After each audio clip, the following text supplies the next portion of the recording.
I think that if you had an attorney general there like a Matt Gaetz who wanted to break the law, who wanted to tear the place down and go after Trump's enemies, yeah, you could have it. That position is very powerful.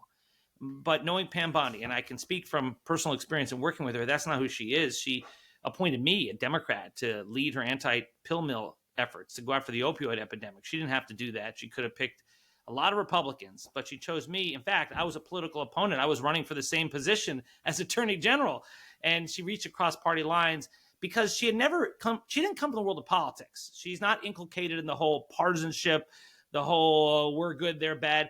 She was a professional prosecutor for years, and then this was her first race running for Attorney General, and she's never run for anything since then.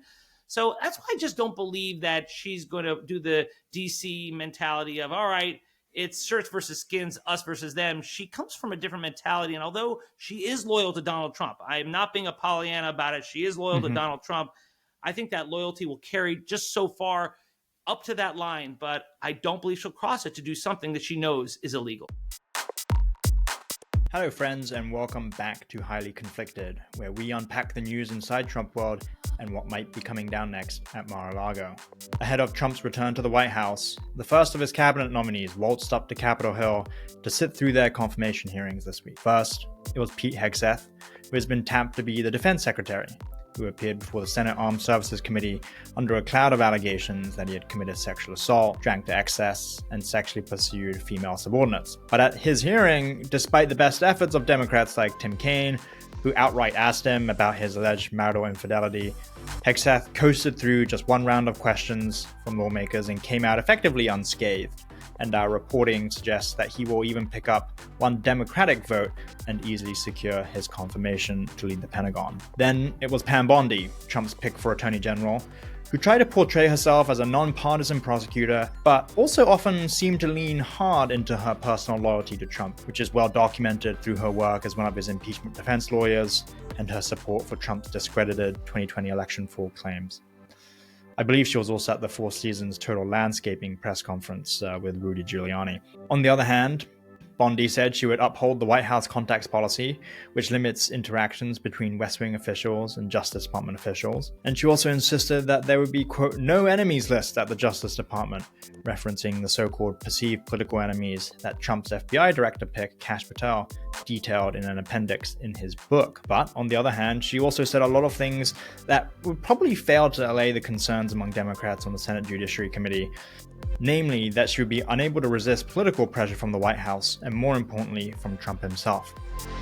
She expressly avoided saying that Trump lost the 2020 election, delivering the boilerplate response that Joe Biden became the president and Joe Biden is the president. And she dodged tougher hypotheticals, like what she would do if Trump asked her to use the Justice Departments for his own ends. Pressed on her own remarks on TV about her interest in, quote, prosecuting the prosecutors, comments widely seen as being aimed at the prosecutors who came after Trump, Bondi pivoted to complain about a prosecutor who had doctored an application for a surveillance warrant during the Russia investigation.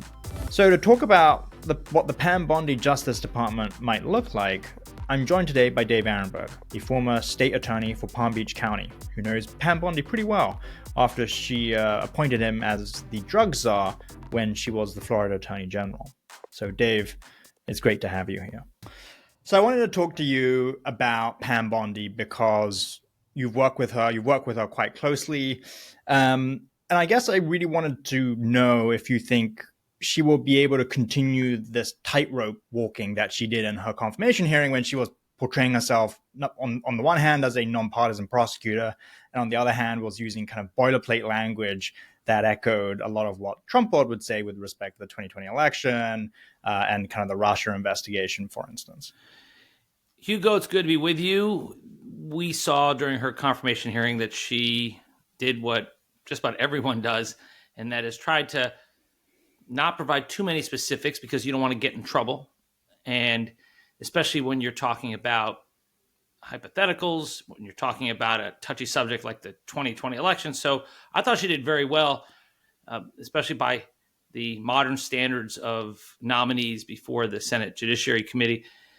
I do think that she did stress a level of independence that may have surprised people. She First off, she said that she accepted the results of the 2020 election. She said that there is not going to be an enemies list within the Department of Justice. And although I disagreed with her assessment of the current Department of Justice, that it was weaponized, I do not believe that. But it was nice to hear her saying that it will not be so under her administration. And so I think if you listen to her words, it did seem like she would resist any order from the president that she disagreed with. She is loyal to him, but knowing Pam Bondi as I do not believe she would knowingly do something illegal, even if the president told her to do so.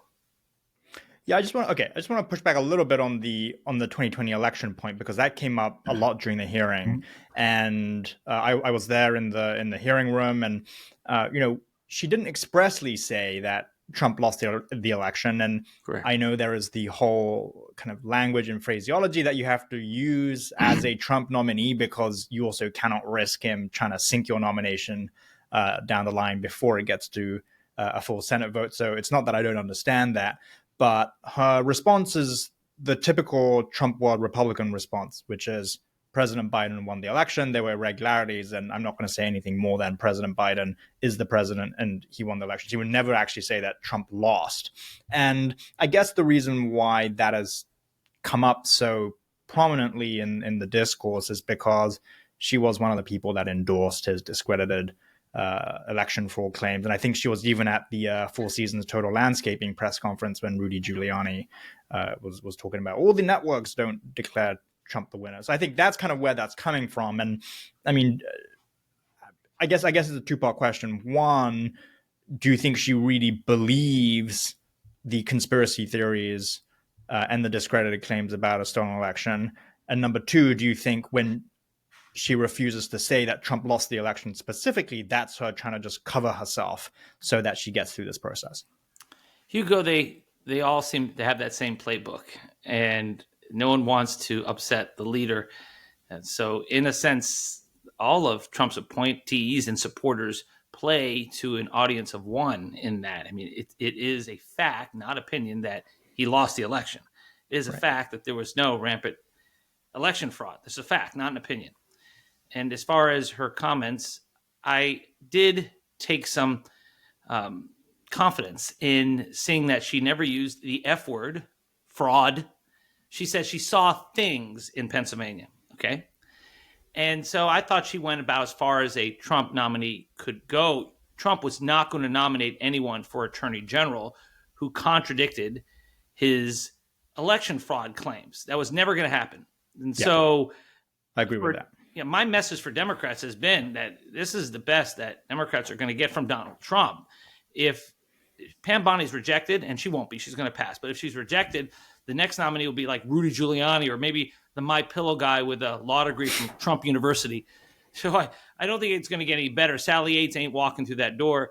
I know Pam Bondi, and I do know her to be someone who believes in the rule of law.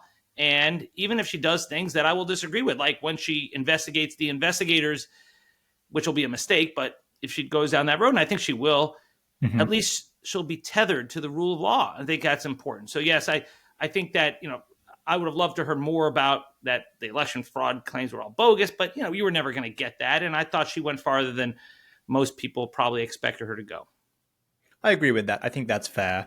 When you look at Pam Bondi's nomination and how she might run the Justice Department, do you think she would be more of a Jeff Sessions type of attorney general, or do you think she would be more of a Bill Barr type attorney general? And, for the listeners that don't immediately recall the history, Jeff Sessions famously recused himself from the Russia investigation and from investigating Hillary Clinton's emails because, he was a partisan actor in the lead up to the 2016 election. Bill Barr, on the other hand, came into his confirmation and his whole nomination process saying that, Mueller overstepped and the Russia investigation was going too far, and was quite happy to try and play ball with Trump all the way until just before January 6th, when Trump was trying to get him to say the department was investigating fraud, which it wasn't, and that was when he resigned. So the bars for resigning or recusal, I guess, were different. For Jeff Sessions, it was lower than Bill Barr. Where do you see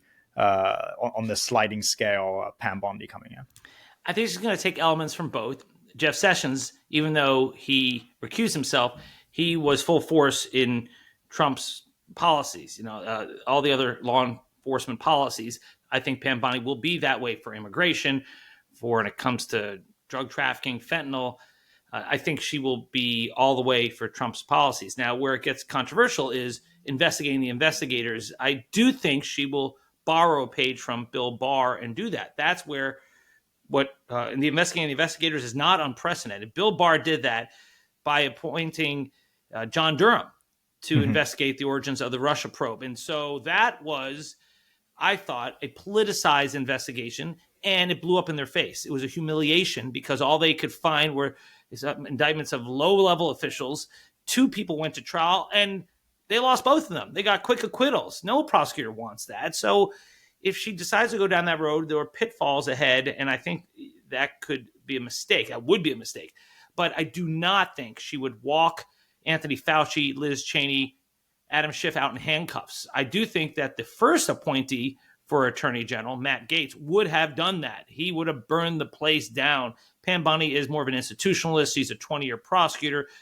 She is not a political hack. I think that at some point when Trump asks her to go too far, I think she'll resist. And contrary to Jeff Sessions, who was never really a Trump guy, contrary to Bill Barr, who was never really a Trump guy, Pam Bondi is an inner circle Trump supporter, believer, friend, and she has the credibility, in my eyes, to tell him no. That's actually really interesting, right? Because there is truth to what you say about, people in the inner circle telling him things do carry a lot of weight, especially if they've been loyal for a long time. But I wonder if that is going to be like a one shot thing, and she better save it for whatever's going to be the worst thing, because you can only play that card once with Trump. Which I guess kind of leads me to my next question, which is if she is faced with Cash Patel as the FBI director, which our reporting suggests that he will have the votes to be confirmed to that position, how is she going to play that if Cash Patel unilaterally or decides to do whatever he wants to do, whether it's, with a so-called enemies list, that came up in Pam Bondi's hearing. She was repeatedly asked about whether there would be any sort of enemies list prosecuting in her department, and she expressly said there wouldn't be, and I understand that. But when push comes to shove, and Trump is telling Cash Patel to do certain things at the FBI, will she be able to rein that in? And if so, why do you think that? She'll have the final word as the Attorney General. She'll decide if someone investigated by Cash Patel gets charged with a crime, if there is an indictment sought. But there's an old adage, you can beat the rap, but you can't beat the ride. And that's where Cash Patel can be quite powerful and dangerous. By going after political enemies, he could ensure that those people are investigated and have to deal with months of intrusions upon their privacy, millions of dollars possibly in defense fees, and ultimately face a grand jury. So right. He does have power if he's confirmed. I think he will be confirmed. But Pam Bondi did contradict him by saying there will be no enemies list. Even though Cash Patel did have one, Pam Bondi said there will be none. And it will not be a politicized Department of Justice. It will, and that she said that if she believed Trump was going to ask her to do something improper, she would never have taken the job. I'm paraphrasing, right. But she said something to that effect. So, maybe the immunity decision that the Supreme Court came out with protects Trump. It does not protect anyone else. It will not protect Pam Bondi if she does something illegal. She knows that. No one wants to end up like Mike Nifong, the controversial Duke lacrosse prosecutor who invented evidence, suppressed real evidence, and ended up in jail. So no one wants to have their reputation destroyed and freedom taken away. Do you think that's true even if Trump went and said, hey, in light of the Supreme Court decision, why don't you, basically, you and I enter into a conspiracy, I'll protect you, no one can ever investigate this cannot be criminally charged, but I'm going to tell you to do something illegal, and you'll be under the auspices of my immunity, and I'll protect you for anything down the road. Well, Hugo, one thing we've learned about Donald Trump, he doesn't talk like that. Michael Cohen has said that he talks more like a gangster, right. Like a mob boss, right? He'll talk around it, and it's up to the listener to understand what he says. I can see that if he ever did that with Pam Bondi and she knows it's illegal, she'll pretend that she didn't hear what he said. Like, oh, I'm sorry, I didn't know that's what you meant. Uh, and so But she no, could I still don't. carry it out, right? She could have plausible denial. And I'm just playing devil's advocate to the worst, extents of this. And again, this is the hypothetical that she didn't want to go down, but in theory, I guess it would be possible for her to understand innately what Trump wants her to do and then to do it.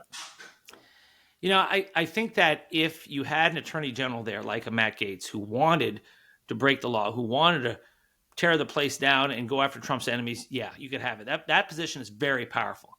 But knowing Pam Bondi, and I can speak from personal experience in working with her, that's not who she is. She appointed me, a Democrat, to lead her anti-pill mill efforts to go after the opioid epidemic. She didn't have to do that. She could have picked a lot of Republicans, but she chose me. In fact, I was a political opponent. I was running for the same position as Attorney General, and she reached across party lines because she didn't come from the world of politics. She's not inculcated in the whole partisanship, the whole we're good, they're bad. She was a professional prosecutor for years, and then this was her first race running for Attorney General, and she's never run for anything since then. So that's why I just don't believe that she's going to do the DC mentality of, all right, it's shirts versus skins, us versus them. She comes from a different mentality. And although she is loyal to Donald Trump, I am not being a Pollyanna about it. She is loyal to Donald Trump. I think that loyalty will carry just so far up to that line, but I don't believe she'll cross it to do something that she knows is illegal.